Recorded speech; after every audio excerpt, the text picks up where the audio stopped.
आप सभी लोगों का स्वागत है फिर से एक बार इधर क्रिक जोन में। आशा करता हूँ आप सभी लोग सही सलामत होंगे। तो चलिए शुरू करते हैं आज का वीडियो। आज धमाकेदार दो मुकाबले थे और ख़ास करके जैसे कि मैंने बताया था कि वेस्ट इंडीज़ और आज नीदरलैंड के बीच दोनों ही के बीच मुकाबला था, जो बहुत ही अहम मुकाबला था सुपर 6 के लिए। और यही मुकाबला बहुत ही महत्वपूर्ण और आखिर में दिलचस्प बन गया था। और वही दूसरी ओर पे थे जिम्बाब्वे और यूएसए। हालांकि हल्की टीम थी थोड़े बहुत यूएसए जिम्बाब्वे, फिर भी अपना कंसिस्टेंसी जो परफॉर्मेंस था उसको बरकरार रखना चाहते रहे थे। और इसके लिए यह मुकाबला उनके लिए उनके नज़रिए से पूरी तरीके से इम्पोर्टेंट थे। और वही यूएसए कैसे मुकाबला कर पाती है वो जिम्बाब्वे के खिलाफ वो देखना था। और वहीं पे जिम्बाब्वे हालांकि टॉस यूएसए ने जीता। यूएसए ने टॉस जीतकर पहले गेंदबाजी का फैसला किया और वहीं पे देखें तो जिम्बाब्वे ने बल्लेबाजी में शुरुआत की गंभी। और वही आज क्रिकेट नहीं खेले, शॉन विलियम्स कप्तानी कर रहे थे और एक आध खिलाड़ी नहीं थे, तो इसके लिए उनको मौका दिया गया था। तो और वहीं पे अगर आप देखें तो गंभी और इनोसेंट खाया ने अच्छी शुरुआत की, लेकिन उसके बाद जब शॉन विलियम्स के साथ जो गंभी ने शुरुआत की वो पूरी तरीके से अलग ही अंदाज में थे। हालांकि 100 करीबन देखे तो 60 रन के करीब पार्टनरशिप था वो दूसरे विकेट के लिए। और पूरी तरीके से हावी रहे जिम्बाब्वे के बल्लेबाज। वहाँ पे गंभी ने भी अपना पहला अर्धशतक पारी खेली। हालांकि डेब्यू के बाद यह उनका पहला अर्धशतक पारी रहा। 78 रन की पारी खेली, जो शतकीय पारी खेलने से चूक गए, लेकिन वही उनको पूरी तरीके से मौका मिला। लेकिन दूसरी तरफ से कप्तान शॉन विलियम्स ने अपना सर्वश्रेष्ठ स्कोर बनाया। हालांकि 174 रन की पारी खेली, सिर्फ और सिर्फ 101 गेंद पे 174 रन, 172 की स्ट्राइक रेट से जब 5 छक्के 21 चौके लगाए। तो इससे बढ़िया मुकाबला क्या हो सकता है, तो उससे बढ़िया परफॉर्मेंस क्या हो सकता था। उससे पहले अगर आप देखें तो जिम्बाब्वे के बल्लेबाज चार्ल्स कॉपेंट्री 194 रन बना चुके थे उससे पहले। इंडिविजुअल स्कोर की बात करें तो और हैमिल्टन मसाका जब भी उनके ऊपर थे, लेकिन आज बतौर कप्तान खेल रहे थे। और यहाँ पे आज जैसे बड़ा पारी खेला, ये सबसे बहुत ही बड़ी पारी। और बाद में सिकंदर रजा रोयन बॉल आकर आतिशी पारी खेले, 48-47 रन की शानदार पारी। और आखिर में जाकर 408 रन बोर्ड पे लगाए, जो कि एक बहुत ही विशाल सा स्कोर था। 6 विकेट गंवा के वहाँ पे 408 रन, जो कि सबसे हाईएस्ट टोटल है अगर आप देखें तो जिम्बाब्वे के लिए। और उससे पहले ऐसे रन्स नहीं बनाए थे और जिम्बाब्वे के हरारे में, तो ये सबसे बड़ी बात है जिम्बाब्वे के लिए। वहाँ पे अलग आखिर में जाकर पराटकर ने 3 विकेट चटकाए, जैसे सिंह ने 2 विकेट चटकाए, लेकिन आज यूएसए के ऊपर पूरी तरीके से डोमिनेट कर रहे थे जिम्बाब्वे के खिलाड़ी। और वहीं पे अगर आप बल्लेबाजी की तरफ रुख करें तो यूएसए के तो कुछ खास ज़्यादा चला नहीं। 2 ही बल्लेबाज 20 के आंकड़े छू सके, जहाँ पे 24 रन। और वही जसी सिंह हालांकि 21 रन परत करने भी 20-22 रन की पारी खेली। उसके अलावा सभी गेंदबाजों को अच्छी अच्छी विकेट मिली, सभी को 2-2 विकेट, रजा और नगारवा को, और बाकी ब्रैड एवंस को मौका मिला, जोंगवी को मौका मिला, आज रायन बॉल को भी एक विकेट मिला। तो अच्छी खासी था और आखिर में जाकर 104 में ऑल आउट हो गए और 304 रन से ये बहुत ही बड़ा से मार्जिन से ये जीता मुकाबला। और ये मुकाबला याद रहेगा जिम्बाब्वे के लिए और बहुत ही खूबसूरत ये पारी रही शॉन विलियम्स द्वारा। और आगे आने वाले जो सुपर 6 के मैचेस होंगे वहाँ पे इसी प्रदर्शन को आप कैसे आगे ले जा सकते हैं, ये देखने लायक बात होगा। वही दूसरी तरफ जो थे मुकाबला वेस्ट इंडीज़ और नीदरलैंड के बीच, जहाँ पे नीदरलैंड ने टॉस जीतकर पहले गेंदबाजी का फैसला किया था, वहाँ पे वेस्ट इंडीज़ को मौका दिया था बल्लेबाजी करने के लिए, क्योंकि अगर आप देखें तो सभी चेस करने को देखते हैं। और इस मुकाबले में अगर देखें तो दोनों कोई भी टीम ज़्यादा से ज़्यादा चेस करने को ही देखती है और आखिर में बोर्ड पे जो टारगेट है उसको चेस करने को ही पसंद करते। और मैदान भी उतना बड़ा मैदान नहीं था जिससे कि थोड़ी बहुत दिक्कत होती। लेकिन वहीं पर अगर आप देखें तो अच्छी खासी शुरुआत रही। अगर आप बात करें तो वेस्ट इंडीज़ की भी, West Indies Brandon King, Johnson Charles ने अच्छी खासी शुरुआत की। जॉनसन चार्ल्स सलामी बल्लेबाजी करने और सलामी बल्लेबाजों ने ही शतक की पार्टनरशिप जरा। और वहीं पे 101 रन जब पहला विकेट गिरा, जॉनसन चार्ल्स अर्धशतक की पारी खेल के आउट हुए। उसके बाद समारा ब्रुक्स उतने लंबे पारी नहीं खेल पाए, 25 रन की पारी खेली। लेकिन उसके बाद कप्तान शेई होप ने फिर से वही दमदार पारी दिखाई कि कैसे प्रदर्शन किया जा सकता है ऐसे अहम वक्त पे आकर। आज क्योंकि प्लेटफॉर्म अच्छी तरीके से सेट था, वहाँ पे शमारा ब्रुक्स के साथ अर्धशतक की पार्टनरशिप थी। उसके बाद ब्रैंडन किंग, शमारा ब्रुक्स आउट हो गए। ब्रैंडन किंग ने 76 रन की पारी के लिए, अर्शदीप की पारी, लेकिन शतक में तब्दील नहीं कर पाए। लेकिन उसके बाद शे होप और निकोलस पूरन की जो साझेदारी थी फिर से एक और बार वही साबित हुआ। 108 रन का साझेदारी बनाया और वही तेज़ तरार रन्स बना रहे थे, जब निकोलस पूरन है और भी ज़्यादा तेज़ी से रन्स बढ़ रहे थे, जिसमें से निकोलस पूरन ने आज एक और बार अर्शदीप की पारी के लिए 104 रन की नाबाद पारी के लिए सिर्फ और सिर्फ 65 गेंद में, जहाँ पे 160 के स्ट्राइक रेट से 6 छक्के 9 चौकों के बदौलत 104 तक पहुंचे और यही पूरी तरीके से मैच में रुक पलट दिया था, क्योंकि 104 रन इस अहम वक्त पे आके शे होप ने भी 47 रन की पारी के लिए और आखिर में जो बचा कुछ काम था वहाँ पे कीमो पॉल ने आखिरी 10 ओवर में पूरी तरीके से अपना बल्लेबाजी का मुजाहरा दिखाया। सिर्फ 25 गेंदों में 46 रन की शानदार नाबाद पारी, जिसमें 4 चौके और 2 छक्के थे और नेदरलैंड्स के गेंदबाजों को एकदम से नस्त नबूद कर दिए थे, जहाँ पे 2 विकेट बजट लीड शकीब जुल्फ़िकार थोड़े बहुत चेंजेस भी किए नेदरलैंड के टीम में, लेकिन फिर भी देखें तो गेंदबाजों को अच्छी तरीके से पिटाई पड़ी और पार्टनरशिप्स भी ख़ास तरीके से बने और कीमो पॉल और निकोलस पूरन जो बाचा कुचा मुकाबला था आखिरी के 7 ओवर पूरी तरीके से अच्छी तरीके से ले गए और आखिर में 80 रन के करीब पार्टनरशिप था और ये बहुत ही अहम पार्टनरशिप भी था और बड़े बड़े पार्टनरशिप्स बन रहे थे और आखिर में 50 ओवर में 374 रन बना गए थे, सिर्फ और सिर्फ 6 विकेट गवा के। अगर आप देखें तो 375 रन का लक्ष्य था और वो लक्ष्य लगभग नामुमकिन सा था नेदरलैंड के लिए। लेकिन अगर देखें तो क्रिकेटिंग टर्म में अगर आप बोले तो इम्पॉसिबल तो है, लेकिन कुछ भी चीज़ इम्पॉसिबल नहीं। क्रिकेट में ये अनिश्चितताओं का खेल है। इस अनिश्चित मुकाबले में किसी भी क्षण, किसी भी समय, किसी भी सिचुएशन में कुछ भी घट सकता है और इसलिए ये क्रिकेट अनिश्चितताओं का खेल है, इसलिए ही बोला जाता है यहाँ प्रेडिक्शन फेल है।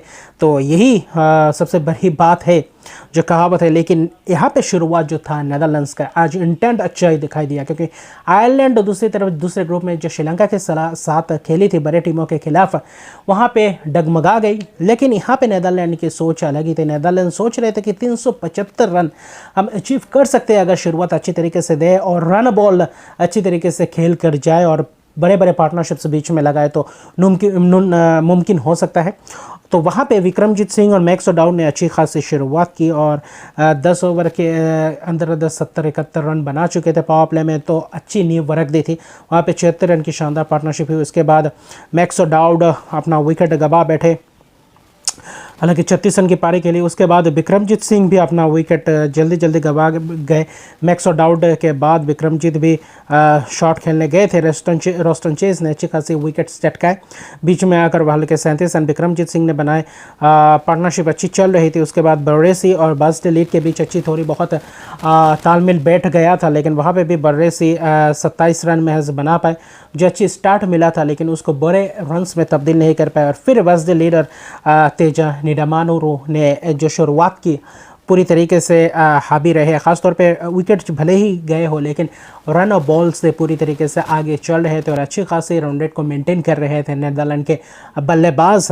और वहाँ पे तेजा निडामानुरू की जो प्रदर्शन थी पूरी तरीके से देखें तो पूरी तरीके से किफ़ायती थे, क्योंकि रन्स भी बना रहे थे, पार्टनरशिप भी बिल्डअप कर रहे थे, सिंगल्स डबल्स में भी पूरी तरीके से रुख कर रहे थे। हालांकि बजट लीड भी 33 रन की पारी के लिए, लेकिन अकील हुसैन का शिकार हो गए और वहीं पे करीबन 40 रन के करीब पार्टनरशिप बनाए थे, जब 170 पे करीब 4 विकेट गवा गए थे करीबन 29 ओवर के करीब। और उसके बाद कप्तान आए, कप्तान स्कॉट एडवर्ड्स आए और तेजा निडामानुरू के साथ मिलकर वो जो 10 ओवर 31 ओवर से लेकर 40 ओवर तक उनका ये मंशा था कि शायद यहाँ पे एक आध विकेट ना गवाए और ज़्यादा से ज़्यादा रन से बटोरे, और वही करने में कामयाब भी रहे और पल्ले पे लगते ही सिंगल के लिए भाग रहे थे और वहाँ पे प्रेशर फील्डर के ऊपर डाल रहे थे, और जिसके कारण 1 को 2 में तब्दील कर रहे थे, 2 को 3 में तब्दील कर रहे थे और पल्ले पे लगते ही इनर सर्कल के अंदर ही सिंगल्स आसानी से आ रहा था और वो रोक नहीं पा रहे थे वेस्ट इंडीज़ के खिलाड़ी। और गेंदबाज भी अच्छे खासे स्पिनर्स गेंदबाजी कर रहे थे, रोस्टन चेज और वही अगर आप देखें तो अकील हुसैन।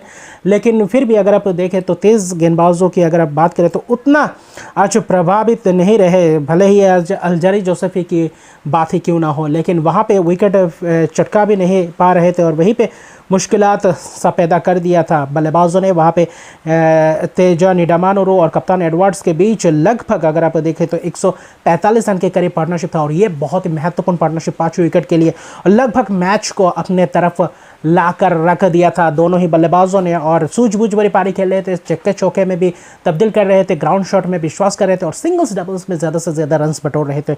लेकिन स्पिनर्स थोड़े बहुत आज हावी रहे। हालांकि रोस्टन चेज ने 3 विकेट चटकाए, लेकिन अखिल हुसैन ने भी 2 विकेट चटकाए, लेकिन महंगे रहे।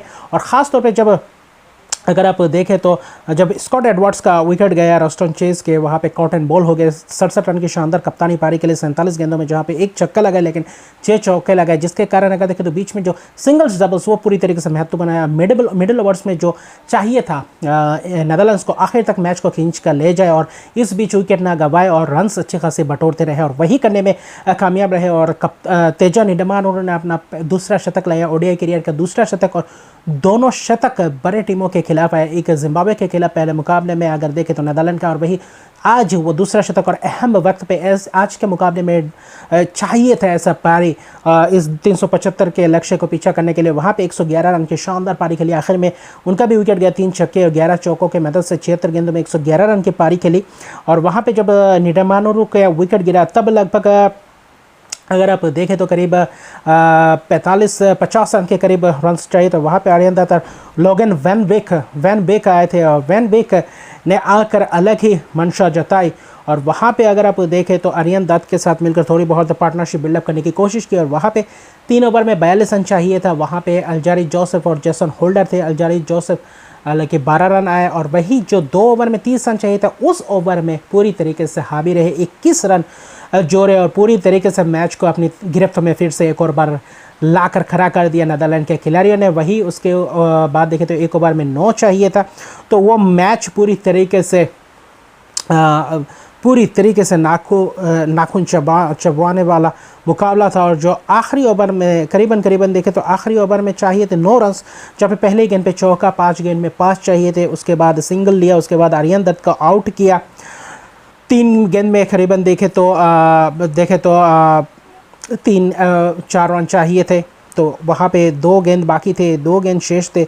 वहाँ पे सिंगल्स लिए वैन बेक ने, आखिर में देखे तो 2 गेंद में 3 रन चाहिए थे, वहाँ पे वैन बेक स्ट्राइक पे थे तो वहाँ पे 2 रन लिए और आखिरी गेंद में चाहिए थे 1 रन। ड्रॉ हो गया था और 1 रन सभी क्लोज फील्डिंग आ गए थे। वहाँ पे मिड ऑन पे जो जेसन होल्डर खड़े थे वहाँ पे उनके हाथ पे कैच दे बैठा और लोगन वैन बेक के शानदार वो 28 रन की पारी खेली थी 14 गेंदों में। और आर्यन दत्त ने भी थोड़ा बहुत 12-14 रन की पारी खेली। वो पूरी तरीके से उस वक्त के लिए बहुत ही अहम वो पारी था, जिसके कारण आखिर में 374 रन 9 विकेट के नुकसान पे 50 ओवर में कर गए और आखिर में मैच टाइड कर दिया। और वहाँ पे मौका फिर से एक और बार जो इस इतिहास में ओडीआई वर्ल्ड कप के इतिहास में सबसे पहली बार ये सुपर ओवर होने वाला था और ये सुपर ओवर हुआ। और वहाँ पे दिखाई दिया कि 1 ओवर सुपर ओवर, जैसे कि आपको पता है सुपर ओवर का रूल T20 में देखे है कि 1 ओवर में 6 गेंदे होते हैं और वहाँ पे 2 विकेट आपको मिलते हैं। तो आज नेदरलैंड ने जो शातिर आना काम किया वो किया, लोगन वैन बीक और कप्तान स्कॉट एडवर्ड्स आए। वो नहीं कि सलामी बल्लेबाजों को लाए, ऐसा नहीं। तो लोगन वैन बीक को स्ट्राइक दिया और जेसन होल्डर को पहले ही गेंद पे चौका, उसके अगले ही गेंद पे अगर आप देखें तो छक्का जरा, तो फिर वही अगर आप देखें तो हाँ छक्का जरा, फिर से वही और शॉर्ट और फुल टॉस भी डाल रहे थे। तो पूरी तरीके से नाकाम रहे जेसन होल्डर इस गेंदबाजी को पूरी तरीके से एग्जीक्यूट करने में। वहाँ पे 3 छक्के 3 चौके लगाए थे। 1 ओवर में 30 रन और 1 ओवर में 31 रन चाहिए थे जीत के लिए सुपर ओवर और इस मैच को जीतने के लिए।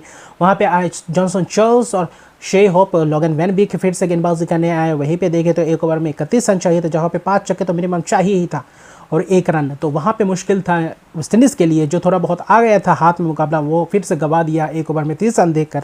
और वहाँ पे लोगन वैन बीक आज इस आखिरी वक्त के लिए मैच का पूरी तरीके से रुख पलटने वाला अगर कोई खिलाड़ी है वो है लोगन वैन विक।